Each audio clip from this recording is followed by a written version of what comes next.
you are working abroad for a better future, listen to this carefully.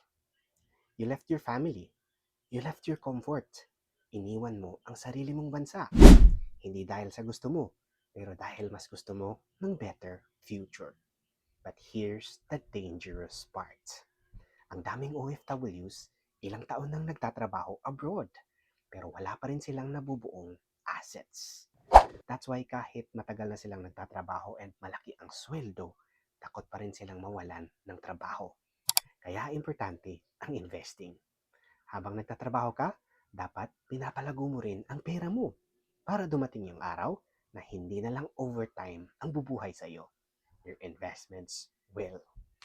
Hindi mo naman kailangan maging expert to start investing. Pero, kailangan mong mag-umpisang mag-invest so that hindi ka habang buhay magtatrabaho.